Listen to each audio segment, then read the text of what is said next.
The letter arrived on a Tuesday morning in March of 1878, and Katherine Rose knew before she even broke the wax seal that her life was about to change forever. She stood in the parlor of her aunt's boarding house in St. Louis, Missouri, her fingers trembling as she unfolded the thick parchment. The words swam before her eyes at first, then came into sharp, brutal focus. Her father's debts had finally caught up with her family, even from beyond the grave.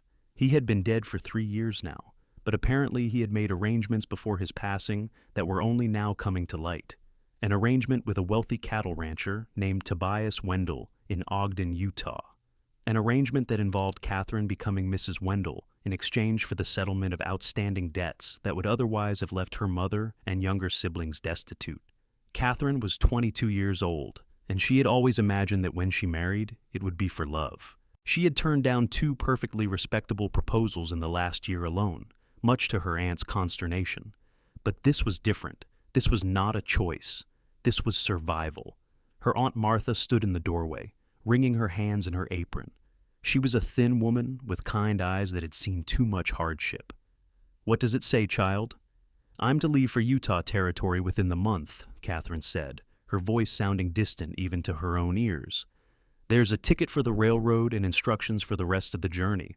I'm to marry Mr. Tobias Wendell upon my arrival." "Oh, Katie." Her aunt crossed the room and pulled her into an embrace. "Your mother needs this. Your brothers and sisters need this." Katherine knew it was true. Her mother had been ill for months, unable to work. Her 3 younger siblings still needed food, shelter, and education. The debt collectors had been circling like vultures. This marriage would save them all. She nodded against her aunt's shoulder, blinking back tears. "When do I leave?" "The letter says the 15th of April. 3 weeks. Katherine had 3 weeks to prepare for a life she had never wanted with a man she had never met. The days passed in a blur of preparation. Her aunt helped her sew new dresses, practical ones suitable for life in the Western Territories. They packed her trunk with all the essentials she would need. Katherine wrote letters to her mother, trying to sound cheerful and optimistic, though her heart felt like lead in her chest. The night before her departure, she lay awake in bed, staring at the ceiling. She wondered what Tobias Wendell looked like, what kind of man he was. The letter had described him only as a successful rancher, a widower of some years, who needed a wife to help manage his household. Nothing about his character, his temperament, whether he was kind or cruel. The train journey west was long and exhausting. Katherine watched the landscape change outside her window, the familiar green hills of Missouri giving way to the vast prairies, then the stark beauty of the high desert. Other passengers came and went, but Katherine kept mostly to herself, lost in her thoughts and fears. When she finally reached Ogden, Utah, nearly 2 weeks later, she was tired, dusty, and filled with a bone-deep dread. The town was smaller than she had expected, nestled in a valley with mountains rising dramatically to the east. It was the first week of May, and the air was crisp and clean, so different from the humid warmth of St. Louis. She stood on the platform with her trunk, looking around uncertainly. The letter had said someone would meet her at the station. A man approached, and Katherine's stomach tightened. He was older, probably in his late 50s, with a thick gray beard and a substantial belly straining against his vest. His eyes swept over her with an appraising look that made her skin crawl. "Miss Rose?" His voice was gruff, almost impatient. "Yes, I'm Katherine Rose. I'm Wendell, Tobias Wendell. I expected someone older, but I suppose you'll do. The wagon's over here. Let's get your trunk loaded." Katherine's heart sank. This was her future husband, this man who looked at her like she was a horse he was considering purchasing. But she had no choice. She thought of her mother, her siblings, and she followed him to the wagon. The ride to the ranch took nearly 2 hours. Wendell spoke little, and when he did, it was mostly to point out landmarks or make comments about his property. He owned 5,000 acres, he told her, and ran one of the largest cattle operations in the territory. He needed a wife to manage his household, to host dinners for business associates, to maintain his social standing in the community. Nothing about companionship, nothing about affection. It was a business arrangement, pure and simple. The ranch house was large and well appointed, but it felt cold despite the warm afternoon sun. A housekeeper, a stern-faced woman named Mrs. Dalton, showed Katherine to her room. It was spacious and comfortable, but Katherine felt like a prisoner being shown her cell. "Mr. Wendell expects dinner at 6 sharp," Mrs. Dalton informed her. "He'll expect you downstairs, dressed appropriately. The wedding is scheduled for this Saturday at the church in town." 4 days. Katherine had 4 days before she would be bound to this man for life. That night at dinner, Wendell laid out his expectations. She would manage the household, entertain guests, and be a credit to his name. He was not an unreasonable man, he assured her, as long as she did her duty. The word duty made Katherine's hands clench in her lap under the table. The next 3 days passed in a haze. Katherine met some of the ranch hands, including the foreman, a weathered man named Jack who looked at her with sympathy in his eyes. She explored the house and the immediate grounds, but she felt no connection to any of it. This would be her home, but it felt like a foreign land. On Friday afternoon, the day before the wedding, a storm began to build on the western horizon. Katherine stood on the porch, watching the dark clouds gather. The air felt electric, charged with tension that matched her own internal state. She thought about running. She had a little money saved, enough maybe to get back east. But what would happen to her family? The debts would crush them. Her mother would lose everything. Her siblings would end up in workhouses or worse. No, she had made her choice. Tomorrow she would marry Tobias Wendell and make the best of it. That night, the storm broke in earnest. Thunder rumbled through the valley, and lightning split the sky. Rain lashed against the windows. Katherine lay in bed, unable to sleep, listening to the fury of the elements outside. Around midnight, she heard a commotion downstairs. Voices raised, boots on the wooden floors. She pulled on her robe and crept to the top of the stairs. Wendell was in the front hall holding a lantern, talking to someone she couldn't see. "I don't care what your business is. You're not staying here. Get back out there." "Sir, I've been riding for 2 days straight." The voice was younger, firm, but respectful. "My horse is about done in, and this storm is only getting worse. I just need shelter for the night, maybe some feed for my animal. I can pay." "I said no. Now get off my property before I set the dogs on you." Katherine didn't think. She simply moved. She hurried down the stairs, tightening the belt of her robe. "Mr. Wendell, surely in this storm we can offer Christian charity to a traveler." Wendell turned to glare at her. "Get back upstairs, woman. This is none of your concern." But Katherine had already seen the man standing in the doorway, rain pouring off his hat and coat. He was young, probably close to her own age, with dark hair plastered to his forehead and the most striking blue eyes she had ever seen. Those eyes met hers, and something passed between them, some spark of recognition that had nothing to do with prior acquaintance. "The barn, at least," she said, addressing Wendell, but unable to look away from the stranger.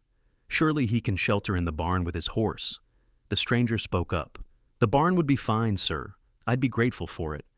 Wendell's face was red with anger, but he seemed to realize that refusing now would make him look unreasonable. "Fine. The barn, but you're gone at first light. Understood?" "Understood. Thank you, sir. Madam." The stranger tipped his hat to Katherine, water streaming from the brim, and turned back into the storm. Wendell grabbed Katherine's arm, not gently. "Don't ever contradict me again. After tomorrow, you'll be my wife, and you'll learn your place." Katherine jerked her arm free, her eyes flashing. "I'm not your wife yet." She turned and climbed the stairs, her heart pounding. She wasn't sure if it was from the confrontation with Wendell or from the moment when the stranger's eyes had met hers.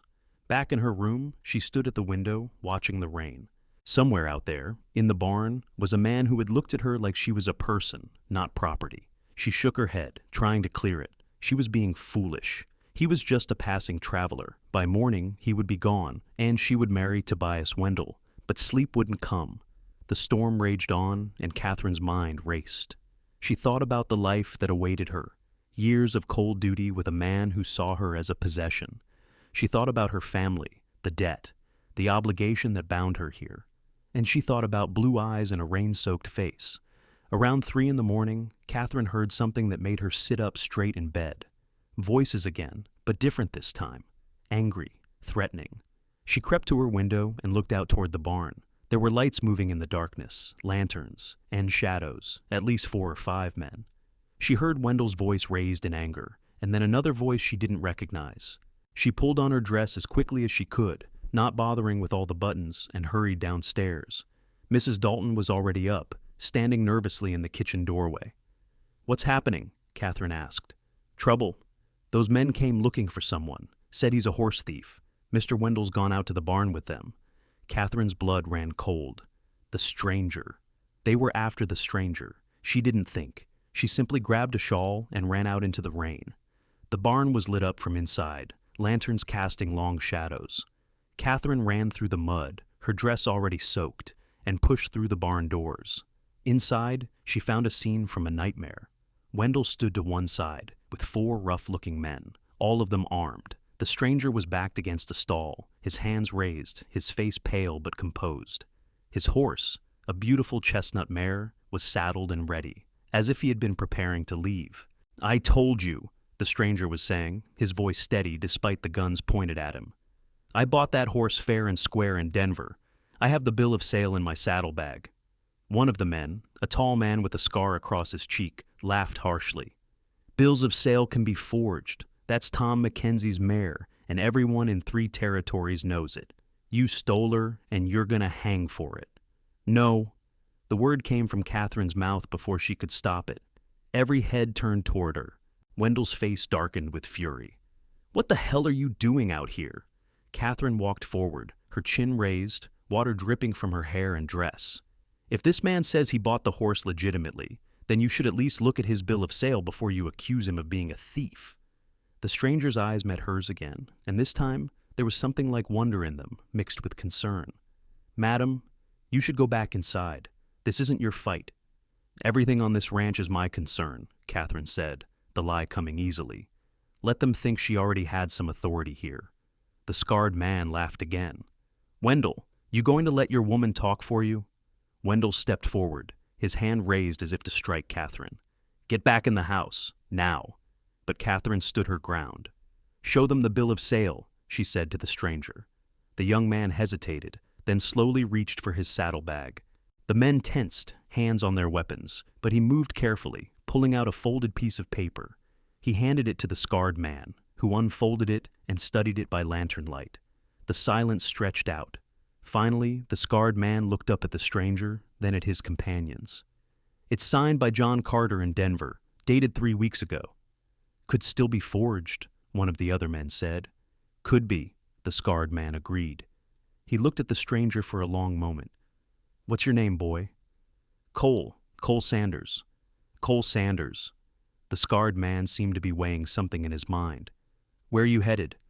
"Oregon. My brother has a ranch out there. He's asked me to come help him run it." Another long silence. Then the scarred man folded the paper and handed it back to Cole. "We'll be checking on this in Denver. If we find out you're lying, we'll come find you, even in Oregon. Understand?" Cole nodded, his relief evident. "Yes, sir. I understand." The men filed out of the barn, muttering among themselves. Wendell glared at Katherine one last time before following them, leaving her alone with Cole Sanders and the soft sounds of the rain on the barn roof. Katherine's legs suddenly felt weak, and she leaned against a post for support. Cole moved toward her, concern on his face. "Are you all right, madam? That was a brave thing you did, but you shouldn't have put yourself at risk like that." Katherine looked up at him, really seeing him for the first time. He was tall, with broad shoulders and work-roughened hands. His face was handsome in a rugged way, with high cheekbones and a strong jaw. But it was his eyes that caught her. Those blue eyes that looked at her with kindness and gratitude and something else she was afraid to name. "Are you really going to Oregon?" she asked. "Yes, madam, I am." "And you really did buy that horse legitimately?" A small smile touched his lips. "I really did. In Denver, just like I said. She's a fine animal. I paid a fair price for her." Katherine nodded. She should go back to the house. She should leave this man to continue his journey. But her feet wouldn't move. "Why did you help me?" Cole asked softly. "You don't know me. And that man, Wendell, he's your husband?" "Not yet. Tomorrow. I'm supposed to marry him tomorrow." Something flickered across Cole's face. "Supposed to?" Katherine looked away, suddenly embarrassed. "It's an arranged marriage, to settle family debts. I've never met him before this week." "And you don't want to marry him?" It wasn't a question. Katherine met his eyes again and saw understanding there and compassion. "No," she whispered, "I don't want to marry him." Cole stepped closer, and Katherine's heart began to race. Then don't. It's not that simple. My family needs this. They'll lose everything if I don't go through with it. There are other ways to help your family, other ways to earn money, to pay debts. But there's only one you, one life you get to live. Once you marry that man, you'll be bound to him forever. Katherine felt tears sting her eyes. You don't understand. I don't have a choice. Everyone has a choice. Cole reached out slowly, giving her time to step back if she wanted to, and gently touched her cheek. His hand was warm despite the cold rain that had soaked them both. I know we just met. I know this is crazy, but I feel like I've been riding toward you my whole life, and I didn't even know it until I saw you standing at the top of those stairs. Katherine's breath caught. She felt it too, this impossible connection, this sense of recognition. I don't even know you. Then come with me and get to know me. Come to Oregon with me. We'll figure out the rest as we go. That's insane. Maybe. But is it more insane than marrying a man you don't love, who doesn't love you, and spending the rest of your life wondering what might have been? Katherine stared at him, her mind reeling. He was right, and she knew it. But the risk, the scandal, the impact on her family? I can't, she whispered, even as every part of her screamed that she wanted to. Cole dropped his hand, and Katherine immediately missed the warmth of his touch. He nodded slowly. I understand. I'm sorry. I shouldn't have said anything. It was improper. He turned toward his horse, preparing to finish saddling up. The rain had lessened to a steady patter. Dawn would be coming soon. Katherine watched him check the saddle, adjust the stirrups. In a few minutes, he would ride out of the barn and out of her life forever. She would marry Tobias Wendell. She would fulfill her duty to her family, and she would spend the rest of her life regretting this moment. Wait! Cole turned back to her, hope flaring in his eyes. Katherine took a deep breath. If I came with you, what would we do? How would we live? I have no money, no skills except running a household. I have some money saved. My brother's ranch needs help, and he's willing to pay me a fair wage. Oregon is full of opportunities for people willing to work hard. We'd figure it out together. My family. We could send them money. Once we're established, we could send regular payments. Maybe not as much as Wendell's lump sum, but something. And we could bring them out west eventually, if they wanted to come. Katherine's mind raced through the possibilities, the problems, the risks. But underneath it all was a growing sense of certainty. This was her chance. Maybe her only chance at real happiness. I need to get a few things from the house, she said quietly. Can you wait? Cole's face broke into a smile that transformed his features, making him almost heartbreakingly handsome. I'll wait as long as you need. Katherine ran back through the rain to the house. Mrs. Dalton was in the kitchen, making coffee, and she looked up in surprise as Katherine burst in. Miss Rose, you're soaked through. What on earth? Katherine didn't stop to explain. She ran up to her room and grabbed a small bag. She packed quickly, taking only the essentials. A change of clothes, her mother's locket, the little bit of money she had, a few personal items. Her hands were shaking, but her mind was clear. She paused at her writing desk and quickly penned a letter to her mother. She tried to explain, tried to make her understand. She promised to send money as soon as she could. She promised she wasn't abandoning them. She just couldn't sacrifice her entire life, her only chance at happiness. She sealed the letter and left it on the desk where Wendell would find it. Then she changed into her most practical dress, pulled on her traveling cloak, and took one last look around the room that would never be hers. Mrs. Dalton was waiting at the bottom of the stairs, her face a mixture of shock and something that might have been approval. You're leaving? Yes. With that young man? Yes. Mrs. Dalton studied her for a long moment, then nodded. Mr. Wendell won't take this well. He'll be furious. I know. He might come after you. I know that too. The older woman reached into her apron pocket and pulled out a small bundle wrapped in cloth. Food for the journey. It's a long way to anywhere from here. Katherine felt tears spring to her eyes. Thank you. I was young once, Mrs. Dalton said softly. I married for duty, not love. I wouldn't wish that on anyone. Go quickly before he wakes. Katherine hugged the woman impulsively, then ran back out into the pre-dawn darkness. Cole was waiting in the barn, standing by his horse. When he saw Katherine with her bag, his whole face lit up. You're really coming. I'm really coming. though I must be out of my mind." Cole laughed, the sound full of joy and relief. "Probably, but we'll be out of our minds together." He helped her mount behind him, and Katherine wrapped her arms around his waist, her bag secured across her back. His body was warm and solid, and she felt safer than she had in weeks. "Ready?" he asked, looking back at her over his shoulder. "Ready." They rode out of the barn into the last of the rain. The storm was breaking up, the sky beginning to lighten in the east. They headed west, toward the mountains, toward Oregon, toward a future that was uncertain, but theirs to shape. Behind them, the Wendell Ranch disappeared into the distance. Katherine didn't look back. They rode hard for the first few hours, putting as much distance as possible between themselves and Ogden. Cole didn't speak much, focused on the trail and on listening for any sounds of pursuit. Katherine clung to him, her arms around his waist, her cheek pressed against his back. She could feel the steady beat of his heart, and it calmed her racing thoughts. When the sun was fully up, Cole finally slowed the horse to a walk. They were in the mountains now, following a narrow trail through pine forests. The air was crisp and clean, smelling of wet earth and pine needles. "We'll need to rest soon," Cole said. "Give the mare a break. There's a stream not far ahead where we can water her and have some breakfast." Katherine nodded, though he couldn't see her. Her body was stiff from hours of riding, and she was exhausted from lack of sleep and emotional turmoil. They found the stream just as Cole had promised, a clear, rushing flow tumbling over smooth rocks. Cole dismounted first, then helped Katherine down. Her legs nearly buckled when her feet hit the ground, and Cole steadied her with his hands on her waist. "Easy," he said gently. "You're not used to riding." "No," Katherine admitted. "In the city, we took carriages." Cole smiled. "Well, you'll get used to it. By the time we reach Oregon, you'll be riding like you were born to it."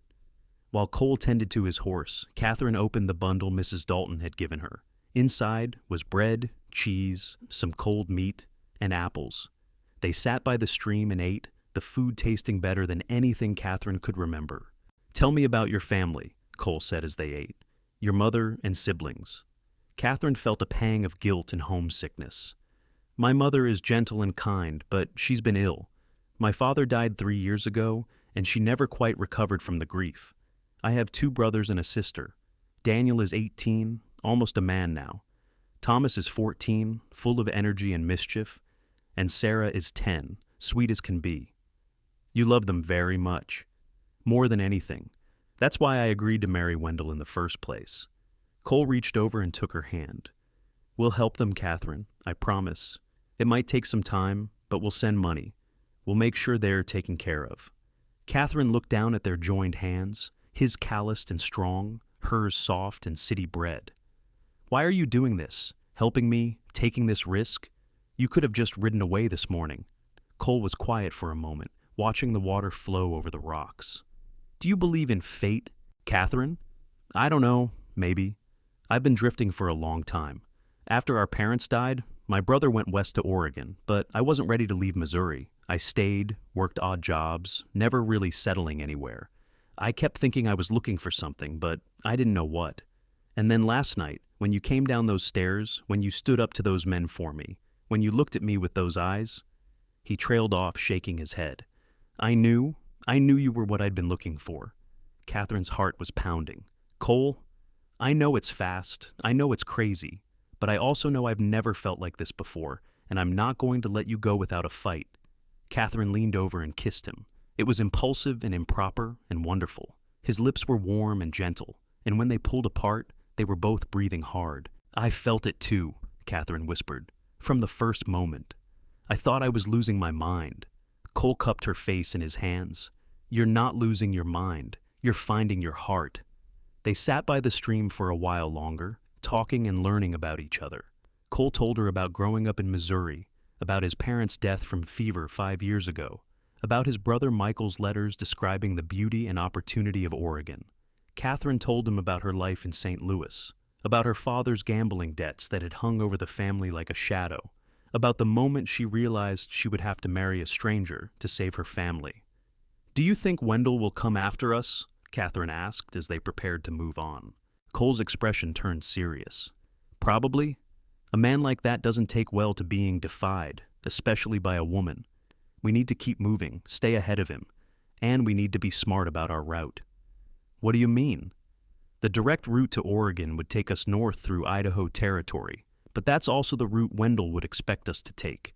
I'm thinking we head southwest into Nevada first, then cut north. It's a longer journey, but it might throw him off our trail. Katherine nodded. Whatever you think is best. I'm trusting you completely, Cole Sanders, even though I barely know you. Cole smiled and kissed her forehead. I won't let you down. I promise. They rode throughout the day, stopping occasionally to rest the horse and stretch their legs. The landscape changed as they traveled, the mountains giving way to high desert plains. The sky was vast and blue, dotted with occasional clouds. Katherine had never seen such open country, such endless horizons. It was both frightening and exhilarating. As evening approached, Cole found a sheltered spot among some rock formations where they could camp for the night. He built a small fire and cooked beans and bacon in a small pan he carried in his saddlebags. They ate as the sun set, painting the sky in brilliant shades of orange and pink. It's beautiful, Katherine said, watching the sunset. I've never seen anything like it. The West is full of beauty, Cole said, but it can be harsh too, unforgiving. We need to be careful. That night, Cole spread out his bedroll for Katherine and insisted she take his blanket as well. He settled down on the other side of the fire, with just his coat for warmth. Cole, you'll freeze, Katherine protested. I'll be fine. I've slept in worse conditions. Katherine lay down, but sleep wouldn't come. She could hear Cole shifting on the hard ground, trying to get comfortable. After a while, she sat up. Cole, yes? Would you come over here? We could share the blankets, for warmth. There was a long pause. Katherine, I don't want to compromise your reputation. Katherine almost laughed. I ran away the night before my wedding to travel across the country with a man I just met. I think my reputation is already compromised. Another pause. Then Cole got up and moved to her side of the fire. They lay down together, sharing the blankets, and Katherine curled into his warmth. His arm came around her, holding her close. This feels right, Katherine whispered into the darkness. Yes, Cole agreed. It does. They fell asleep like that, wrapped in each other's arms under the vast western sky. The next several days fell into a pattern. They would rise at dawn, eat a quick breakfast, and ride until the heat of the day became too much for the horse. Then they would rest during the hottest hours and ride again in the late afternoon and evening. At night, they would make camp, share a simple meal, and sleep in each other's arms. With each passing day, Katherine felt herself changing. Her hands grew calloused from handling the reins when Cole let her ride alone sometimes. Her skin tanned from the sun despite her bonnet. She learned to build a fire, to cook over open flames, to read the landscape for water and shelter. And with each passing day, she fell more deeply in love with Cole Sanders. They talked for hours as they rode or sat by their campfires. Cole told her about his dreams for the future, about the ranch he and his brother would build, about the life he wanted to create. Katherine shared her own dreams, things she had never dared speak aloud before, about having a real home, children someday, a partnership based on love and respect. I want to marry you, Cole said one night as they lay under the stars. Properly, I mean, as soon as we reach a town with a preacher. I want you to be my wife, Katherine Rose. Katherine felt her heart swell with joy. Yes, I want that too. It won't be easy. Ranch life is hard work, and we'll be starting with very little. I don't care, as long as we're together. Cole kissed her then, a deep, passionate kiss that left them both trembling. I love you, Katherine. I know it's only been a few days, but I love you with everything in me. I love you too, Katherine whispered against his lips. I love you too. They were 10 days out of Ogden when they saw the dust cloud behind them. They were crossing a flat stretch of desert, nothing but scrub brush and red rock for miles in every direction, when Cole spotted it. Riders, he said, his voice tense. Coming fast. Katherine's stomach dropped. Wendell, probably, we need to move. Cole urged the mare to a faster pace, but the horse was tired from days of hard travel. The dust cloud behind them grew closer, resolving into 4 riders pushing their horses hard. Cole, they're gaining on us. I know. Look, there's a rock formation ahead. If we can reach it, we might be able to defend ourselves. They made it to the rocks just as the riders came within shooting range. Cole pulled Katherine down from the horse and pushed her behind a boulder, then grabbed his rifle from the saddle. "Stay down," he ordered, his face grim. The riders approached and pulled up about 50 yards away. Katherine peeked around the boulder and recognized Tobias Wendell on the lead horse, along with 3 ranch hands. "Sanders!" Wendell shouted. "Send the woman out here, and I won't kill you." "She's not going anywhere," Cole shouted back. "She left of her own free will. She was promised to me. I paid good money for her." Katherine felt a surge of anger at being talked about like property. She stood up, ignoring Cole's attempt to pull her back down. "I'm not property to be bought and sold, Mr. Wendell," she shouted. "I don't want to marry you, and I never will." "You little fool!" Wendell's face was purple with rage. "I'll drag you back by your hair if I have to." "You'll have to go through me first," Cole said, his rifle aimed steadily at Wendell. For a long moment, the 2 groups faced each other across the dusty ground. Katherine could feel the tension crackling in the air like lightning before a storm. Then one of Wendell's men spoke up. "Boss, I don't know about this. Shooting a man over a woman who doesn't want you, that don't seem right." "Shut up, Jackson," Wendell snarled. But another man chimed in. "Jackson's right. She left on her own. Ain't our place to force her back." Wendell looked at his men, and Katherine could see him calculating his options. He was outnumbered in terms of moral support, even if he had more guns. "This isn't over," Wendell finally said, his voice dripping with venom. "I'll have the law on you for theft. That woman wore dresses I paid for, ate food I provided. You'll both pay for this." "The law doesn't recognize slavery anymore, Wendell," Cole said calmly, "and it doesn't look kindly on men who try to force women into marriage. You're welcome to try bringing charges, but I think you'll find most judges won't be sympathetic." Wendell glared at them for another long moment, then wheeled his horse around. "Let's go," he spat at his men. "Let the desert have them both."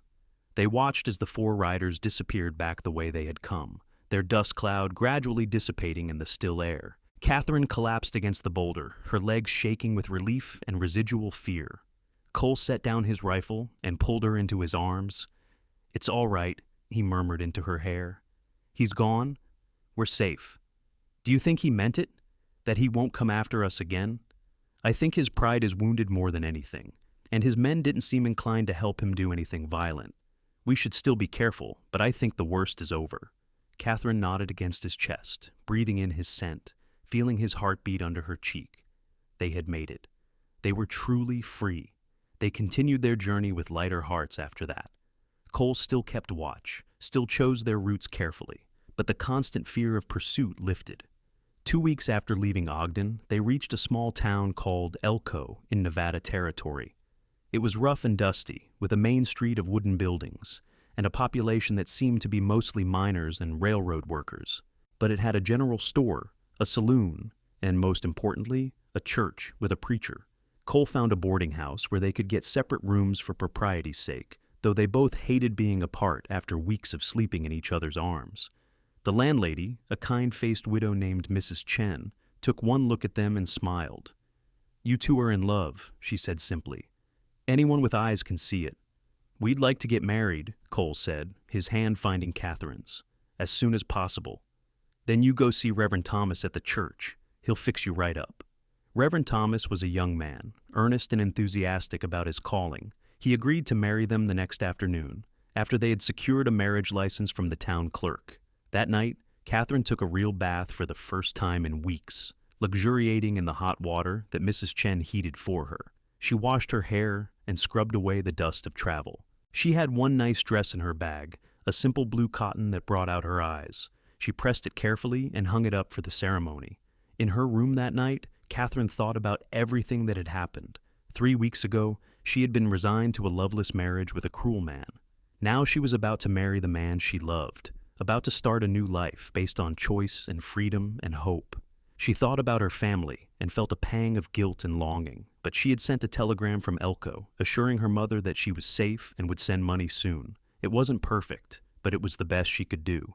The next afternoon, Cole and Katherine stood before Reverend Thomas in the small wooden church.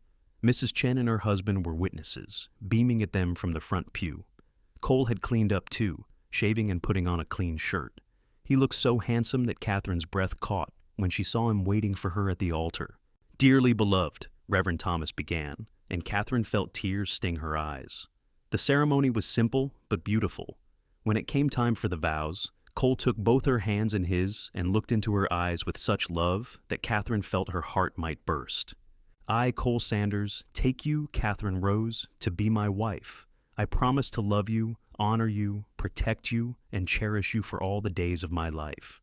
I promise to build a home with you, to weather every storm by your side, to be your partner in all things. This I vow before God and these witnesses. Katherine could hardly speak through her tears, but she managed to repeat the words. I, Katherine Rose, take you, Cole Sanders, to be my husband. I promise to love you, honor you, support you, and cherish you for all the days of my life. I promise to build a home with you, to weather every storm by your side, to be your partner in all things. This I vow before God and these witnesses. When Reverend Thomas pronounced them man and wife and told Cole he could kiss his bride, the kiss was gentle and sweet and full of promise. They were married. Katherine Rose was now Katherine Sanders, and she had never been happier in her life. Mrs. Chen insisted on hosting a small wedding supper for them that evening. She cooked a Chinese meal that was unlike anything Katherine had ever tasted before, delicious and complex. Her husband produced a bottle of rice wine, and they toasted the newlyweds' health and happiness. That night, Cole and Katherine finally shared a room as husband and wife. Their lovemaking was tender and passionate, a physical expression of the emotional bond they had forged over their weeks together. Katherine had been nervous, but Cole was patient and gentle, and by the time they fell asleep in each other's arms, she felt complete in a way she never had before. They stayed in Elko for a few more days, resting and resupplying for the next leg of their journey. Cole sold his mare, beautiful as she was, and bought 2 sturdy horses instead, so that Katherine could ride her own mount.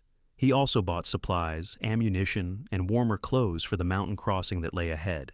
With the last of his savings, he sent a money order to Katherine's mother in St. Louis. It wasn't much, but it was something, and it came with a letter from Katherine explaining that she was married and happy and would send more money as soon as they were established in Oregon. "Are you ready?" Cole asked on the morning they prepared to leave Elko.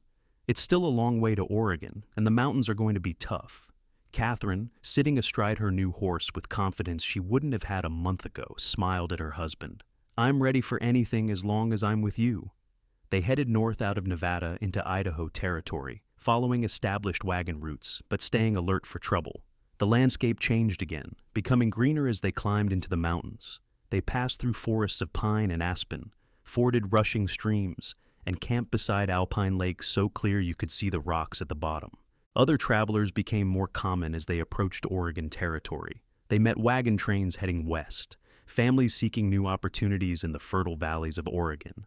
They met traders and trappers, soldiers and surveyors. Most were friendly, sharing news and advice about the trail ahead. One evening, they camped near a wagon train, and the families welcomed them to share their fire. The children were fascinated by Katherine and Cole's story, though their parents told them it was impolite to ask too many questions. An older woman named Sarah approached Katherine as she was helping prepare supper. "You ran away the night before your wedding," the children say. Katherine hesitated, then nodded. "Yes, madam, I did." The woman studied her for a moment, then smiled. "Good for you. I was forced into marriage when I was 16. My husband was a good man, and I grew to love him. But I always wondered what life would have been like if I had chosen for myself. You're braver than I was. Or more foolish. Sometimes the two are the same thing." The woman patted her hand. "But I don't think so in your case. That young man of yours looks at you like you hung the moon. Hold on to that." "I will." As they traveled deeper into Oregon territory, the landscape became even more beautiful. Rolling hills covered in grass, forests thick with game, rivers full of fish. Katherine understood why Cole's brother had chosen this place to build his life. They were 6 weeks out of Ogden when they finally reached the Willamette Valley, where Michael Sanders had his ranch. It was early July, and the valley was green and lush, surrounded by mountains still capped with snow. Cole's excitement grew as they approached his brother's land. "There," he said, pointing to a cabin and barn in the distance. "That's Michael's place." As they rode up to the cabin, a man emerged, and Katherine saw the resemblance immediately. Michael Sanders was older than Cole by a few years, his hair lighter and his build slightly heavier, but they had the same eyes, the same strong jaw. "Cole!" Michael's face split into a huge grin, and he ran forward to embrace his brother. "I got your telegram from Elko. I was starting to watch for you every day." "Michael, this is Katherine, my wife." Michael's eyes widened in surprise. Then he broke into another smile. "Your wife? Well, this is a surprise. Cole's letters said nothing about courting anyone." "It's a long story," Cole said, helping Katherine down from her horse. "But the short version is, I'm the luckiest man alive." Michael looked at Katherine with warm approval. "Welcome to the family, Katherine. Any woman brave enough to travel all this way with my crazy brother is exactly the kind of woman we need in this family." A woman appeared in the doorway of the cabin, petite and dark-haired, with a baby on her hip. "Michael, who is it?" "My brother Cole and his new wife." The woman's face lit up, and she hurried forward. "I'm Emma, Michael's wife." "Oh, you must be exhausted from your journey. Come in. Come in. I'll make coffee and you can tell us everything." The cabin was small but comfortable, clean and bright, with flowers in a vase on the table. Emma set the baby, a boy named Joseph, on a blanket on the floor and bustled about making coffee and setting out food. Over the next several hours, Cole and Katherine told their story. Michael and Emma listened with rapt attention, Emma gasping at the dramatic parts, Michael's face growing serious when Cole described the confrontation with Wendell's men. "You took quite a risk," Michael said when they finished. "Both of you." "It was worth it," Katherine said firmly, her hand finding Cole's under the table. Michael smiled. "I can see that." "Well, little brother, I meant what I said in my letters. I need help running this place, and there's more than enough work for both of us. The pay won't be much at first, but we'll split the profits, and eventually we can expand, maybe buy more land." "That sounds perfect," Cole said, relief evident in his voice. "We're ready to work. We'll earn our keep and then some." "I don't doubt it. And Katherine, if you're anything like Emma, you'll be running this ranch in no time. Emma keeps the books, manages the household, and still finds time to help with the animals." Emma laughed. "Someone has to keep you organized, but I'll be grateful for another woman around here. It gets lonely sometimes with just Michael and the baby." They talked late into the night, making plans, sharing dreams. Michael and Emma had a small guest cabin that they insisted Cole and Katherine take. It was just one room with a fireplace and a bed, but to Katherine, it felt like a palace after weeks of sleeping on the ground. That night, lying in bed with Cole's arms around her, Katherine felt a sense of peace settle over her. They had made it. Against all odds, they had made it to Oregon, to safety, to the beginning of their new life together. "What are you thinking?" Cole murmured into her hair. "I'm thinking about how different my life would be right now if you hadn't ridden through that storm. If I had married Wendell, if I had let fear keep me from following my heart. Do you regret leaving? Regret what it cost your family?" Katherine thought about it carefully. "I wish I could have helped them differently. But no, I don't regret leaving. I'll send them money. We'll help them. But I couldn't sacrifice my entire life, my one chance at happiness. That wouldn't have been fair to anyone, not even them. We'll bring them out here someday if they want to come," Cole said. "When we're established. There's opportunity here for Daniel and Thomas, and your mother and Sarah could have a fresh start." Katherine smiled into the darkness. "I'd like that. I'd like that very much." The next weeks passed in a blur of hard work and new experiences. Cole and Michael worked from dawn to dusk, building fences, tending cattle, breaking horses. Katherine helped Emma with the household tasks and learned about ranch management. She discovered she had a knack for keeping accounts, and soon she was managing the financial records for the ranch. She also learned to ride properly, to shoot a rifle, to help with the cattle when extra hands were needed. Her body grew strong and capable. Her hands, once soft and white, became calloused and tanned. She barely recognized herself in the mirror some days, but she liked the woman she was becoming. As summer turned to fall, the ranch prospered. They sold cattle at good prices. Michael bought more land. They hired 2 ranch hands to help with the increased workload. And Katherine discovered she was pregnant. She had suspected it for a few weeks, but she waited to be sure before telling Cole. On a cool October evening, after supper, she pulled him aside to walk by the river that ran through their property. "Cole, I have something to tell you." He heard the nervousness in her voice and immediately looked concerned. "What is it? Are you all right?" "I'm fine. Better than fine, actually." She took his hands in hers. "We're going to have a baby." Cole's face went through a series of expressions: shock, wonder, joy. A baby? Catherine, are you sure? I'm sure. Emma helped me confirm it. She thinks the baby will come in early spring.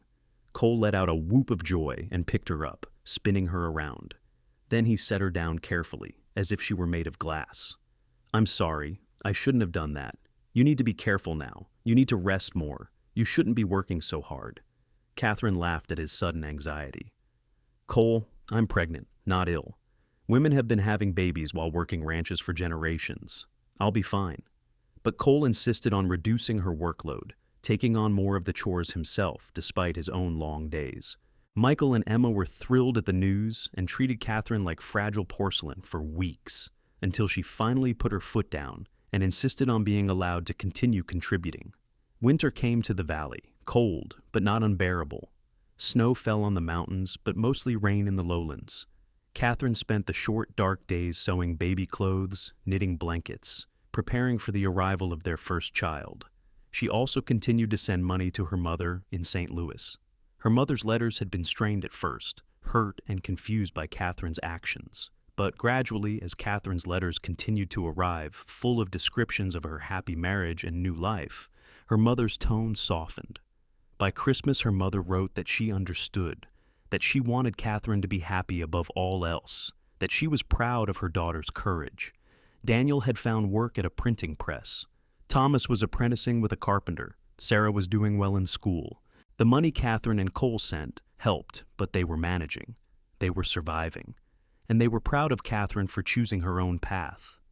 On Christmas Eve, the two families celebrated together in Michael and Emma's cabin. They had a small tree decorated with paper ornaments and strung popcorn. Emma cooked a goose, and Catherine made pies. They sang carols and exchanged simple gifts. Baby Joseph, now walking, toddled around getting into everything. This time next year, there will be another little one here, Emma said, patting Catherine's growing belly. The house will be twice as noisy. I can't wait, Catherine said, and she meant it. She had never imagined being this happy, this content. This was her family now. These people gathered around this table. This was her home. Spring came slowly to the valley, the snow melting from the peaks, the grass growing green again. Catherine grew larger with the baby, and as her due date approached, she found herself both excited and terrified. Emma, who had been through childbirth herself, reassured her. It's hard, I won't lie, but it's worth every moment of pain when you hold your baby for the first time. On a warm April morning, Catherine's labor began. Emma sent Michael to fetch the midwife from the nearest town, while she stayed with Catherine. Cole was beside himself with worry, pacing outside the cabin, running in every few minutes to check on her. Cole, you need to calm down, Emma said firmly during one of his visits. You're making Catherine more nervous. I can't help it. What if something goes wrong? What if I lose her? You won't lose her. She's strong. Now go outside and let us work. The labor was long and difficult. Catherine had never known such pain, never felt so exhausted. But every time she thought she couldn't continue, she thought of Cole, of their baby, of the life they were building together, and she found the strength to keep going. Finally, as the sun was setting, the baby was born, a boy, healthy and strong, with a powerful set of lungs that he used to announce his arrival to the world. You have a son, the midwife said, placing the cleaned and wrapped baby in Catherine's arms. Catherine looked down at her son's tiny red face, his shock of dark hair, his tiny fists waving in the air. Love flooded through her so intensely it took her breath away. Cole, she whispered, bring Cole. Cole came in, his face pale and anxious. But when he saw Catherine holding their son, his whole face transformed. He knelt beside the bed, looking at them both with wonder. He's perfect, Cole breathed. You're both perfect. What should we name him? Catherine asked. They had discussed names, but never settled on one. Cole thought for a moment, then smiled. What about Daniel, after your brother? Catherine felt tears spring to her eyes. Daniel, yes, I'd like that. Daniel Sanders. Cole carefully took his son from Catherine, cradling him with surprising confidence. Hello, Daniel, I'm your father, and I promise you I will love you and your mother with everything in me for the rest of my life. The baby yawned, unimpressed with his father's vow, and Cole laughed. Catherine watched her husband with their son. And she thought about the night Cole had ridden through that storm, the night that had changed her life forever. She had been so afraid then, so certain her life was over before it had really begun. But instead, it had been just the beginning. Over the next months, Katherine recovered from childbirth and adjusted to motherhood. Daniel was a good baby, healthy and happy, with Cole's blue eyes and Katherine's dark hair. Both Cole and Michael doted on him shamelessly. Emma laughed that the men of the Sanders family were going to spoil the children rotten. As Daniel grew, Katherine found that she loved being a mother. She loved the weight of him in her arms, the way he laughed when Cole tossed him in the air, the way he reached for her when he was tired or scared. The ranch continued to prosper. With two families working together, they were able to expand significantly. They bought more cattle, more land. They built a larger barn. Cole and Michael even began to plan building a second house so that each family could have more space. When Daniel was 18 months old, Katherine discovered she was pregnant again. This time, she wasn't scared, just excited. She wanted Daniel to have siblings, to grow up with a big, loving family. The second baby, a daughter, was born on a snowy December morning. She had Katherine's features and Cole's eyes, and they named her Rose, after Katherine's maiden name. Cole held his daughter for the first time, this tiny girl with a rosebud mouth and delicate features, and Katherine saw tears in his eyes. "I never thought I could be this happy," he said softly. "I never thought I deserved this much joy." "You deserve all of it and more," Katherine assured him. "You saved me, Cole. You gave me a life worth living." "You saved me too, Katherine. Before I met you, I was just drifting. You gave me purpose, a reason to build something that lasts." 2 years later, another son arrived, whom they named Michael, after his uncle.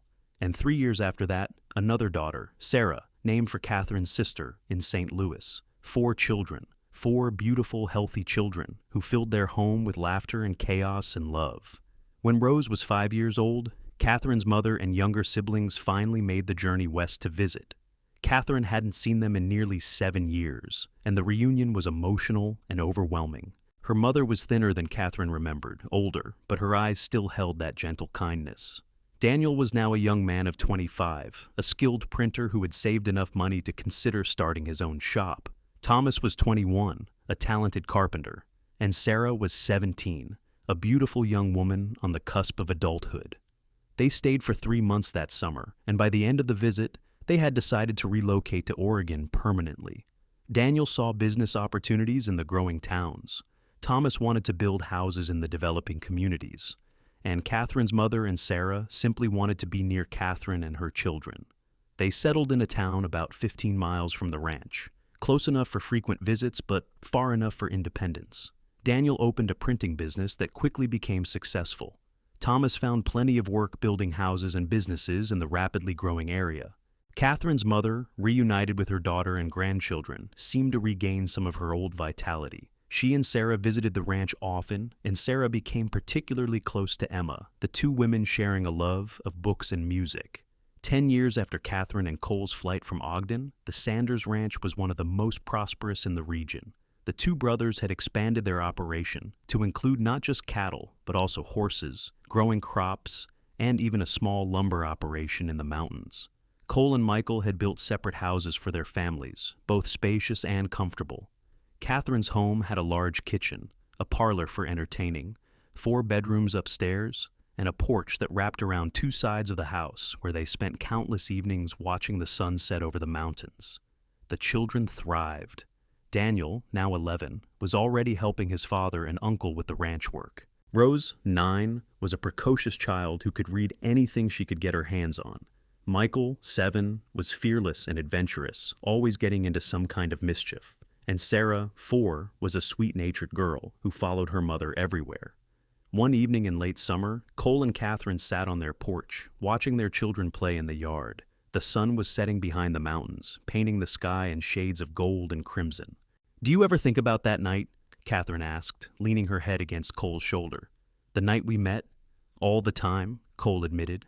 "I think about how close I came to just riding past that ranch, to never stopping there at all. If the storm hadn't forced me to seek shelter, if you hadn't come down those stairs, if you hadn't stood up for me, we would never have found each other, and my life would be so much emptier." Cole kissed the top of her head. Do you ever regret it? Leaving the way you did? The scandal? The hard early years? Katherine thought about it, looking out at her children, at the home they had built, at the life they had created together. Not for a single moment.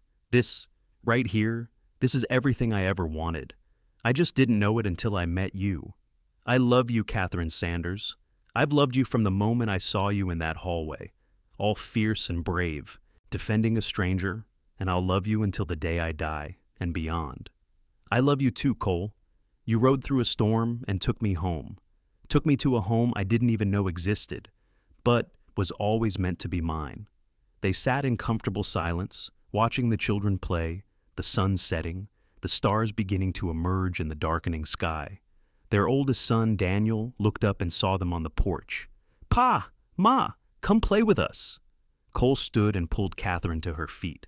"Come on, Mrs. Sanders. Our children need us." Hand in hand, they walked down from the porch to join their children in the yard.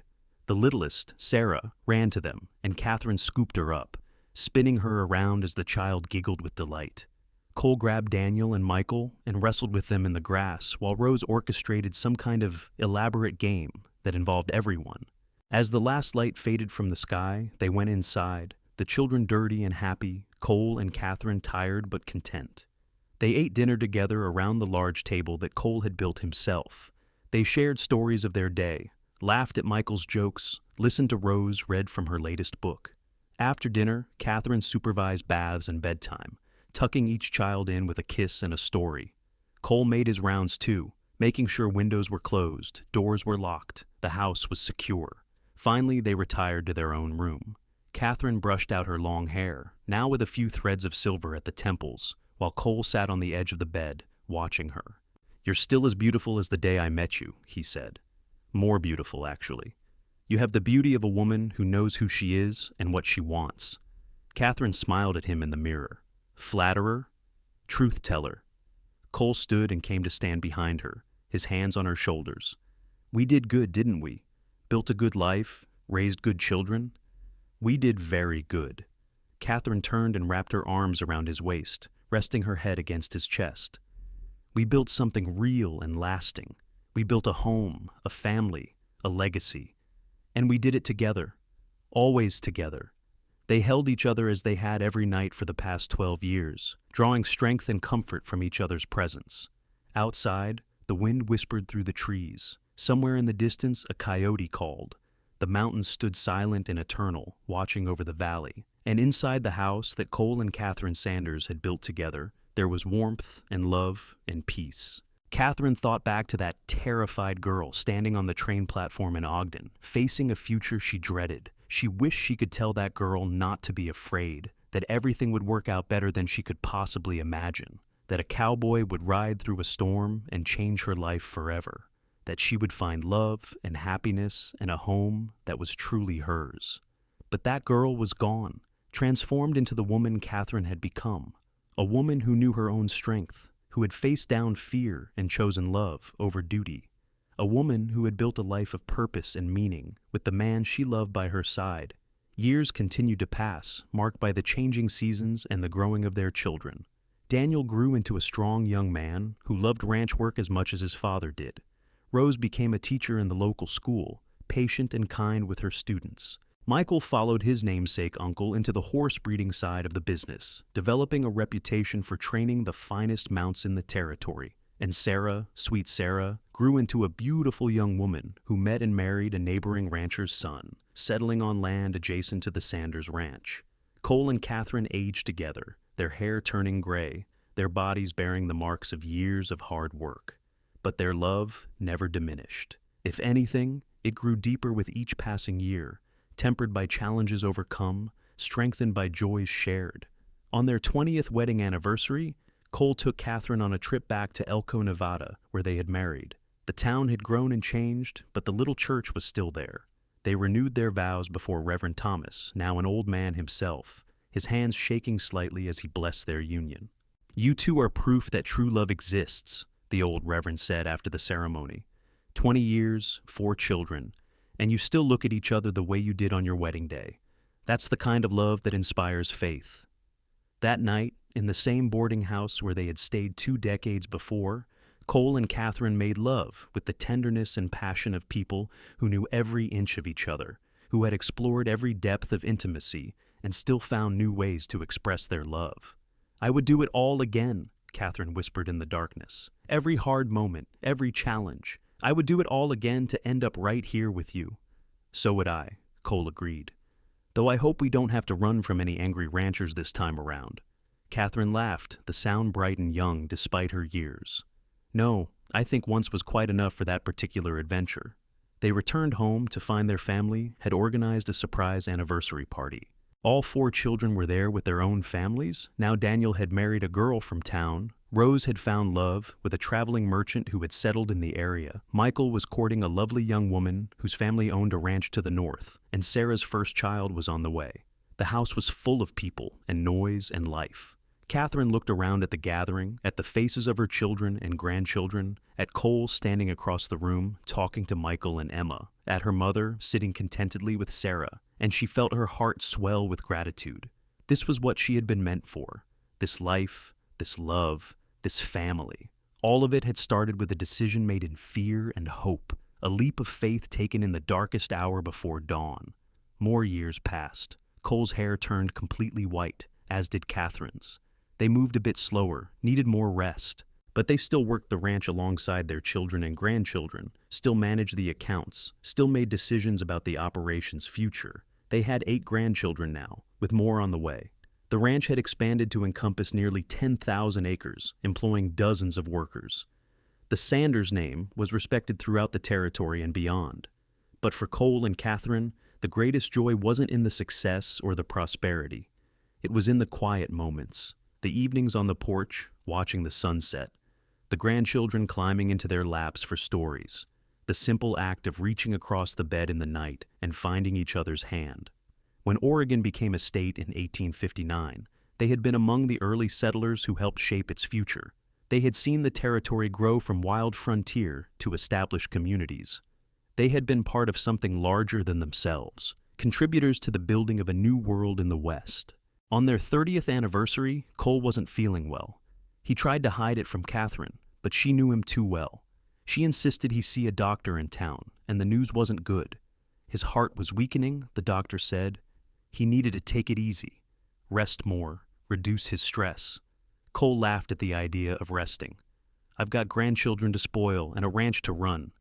I'll rest when I'm dead." But Katherine put her foot down, and when Katherine put her foot down, everyone listened. She reduced Cole's workload, insisted on afternoon naps, made sure he ate properly and got enough sleep. Daniel and Michael took over more of the physical labor, the younger generation stepping up to carry the burden. Cole grumbled about being treated like an invalid, but Katherine saw the relief in his eyes. He was tired, though he hated to admit it.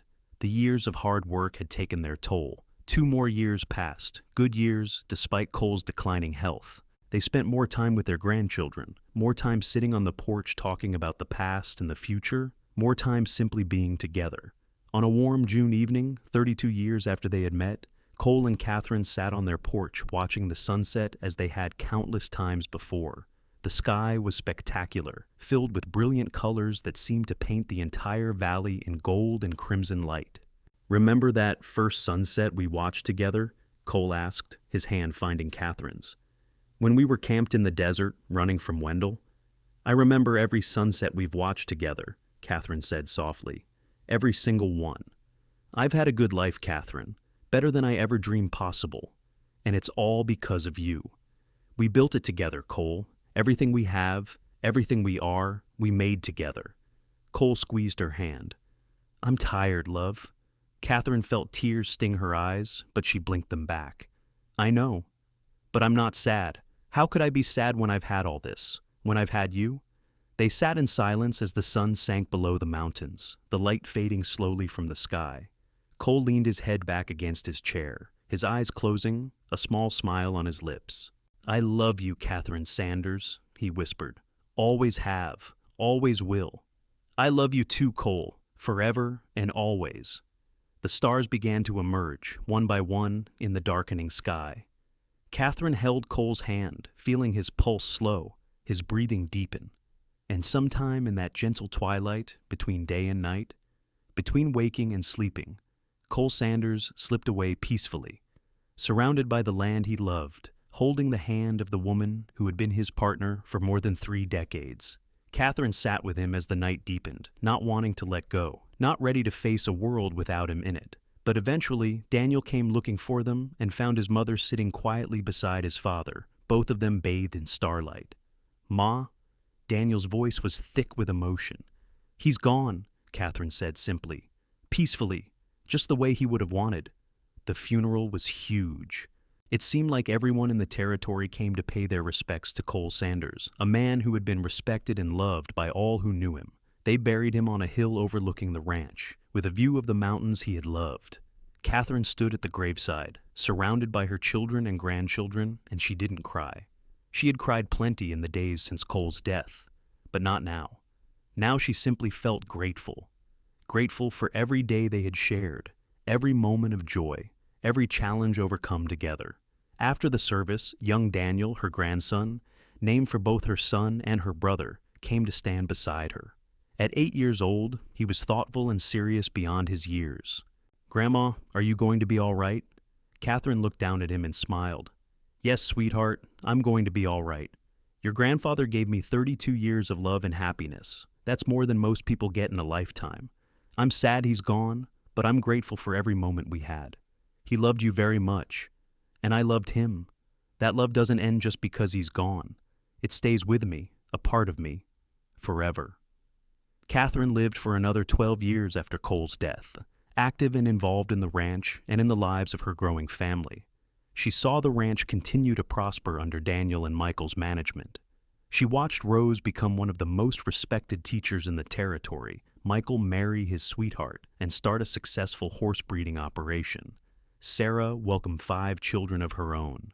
She saw Oregon grow and change, saw the frontier tamed, saw civilization spread across the wild lands she and Cole had helped settle. She watched the turn of the century approach, marking the end of one era and the beginning of another. But every evening she sat on that porch and watched the sunset, and she felt Cole there beside her, his hand in hers, his love wrapping around her like a warm blanket. She talked to him sometimes, telling him about the grandchildren, about the ranch, about her day. And in the whisper of the wind through the trees, in the rustle of the grass, she sometimes thought she heard him answer. On a spring morning in her 76th year, Katherine Rose Sanders passed away peacefully in her sleep. Her children found her in her bed, a smile on her face, her hand outstretched as if reaching for someone. They buried her beside Cole on that hill overlooking the ranch, the mountains rising in the distance, the valley spread out below. Her headstone read simply, "Katherine Rose Sanders, beloved wife, mother, and grandmother. She chose love." The ranch continued under the management of their descendants, growing and thriving with each generation. The story of Cole and Katherine, of the cowboy who rode through a storm and the bride who chose love over duty, was passed down through the family like a precious heirloom. And on summer evenings, when the grandchildren and great-grandchildren sat on the porch of the old house, watching the sun set over the mountains, they sometimes felt a presence there with them. 2 spirits, forever young, forever in love, forever together in the land they had helped build. The Sanders family legacy lived on, built on the foundation of 2 people who had dared to choose love when the world told them to choose duty, who had built a life of meaning and purpose through courage and commitment, who had proved that sometimes the greatest adventures begin with a single choice made in the darkness before dawn. And somewhere in the whispering wind, in the golden light of sunset, in the eternal mountains that watched over the valley, the love of Cole and Katherine Sanders endured, a testament to the power of true love, a reminder that the bravest thing anyone can do is follow their heart, no matter where it leads. The ranch stood strong for generations to come, a living monument to their courage, their love, and their unwavering belief that a life lived authentically, with love at its center, was the greatest achievement anyone could hope for. And on clear nights when the stars shone bright over the valley, the descendants of Cole and Katherine Sanders would look up at the heavens and remember the story of the cowboy who rode through the storm and the bride who chose love, and they would know that true love never dies. It simply transforms, becoming something eternal, something that echoes through the generations, inspiring others to be brave enough to follow their hearts, no matter the cost.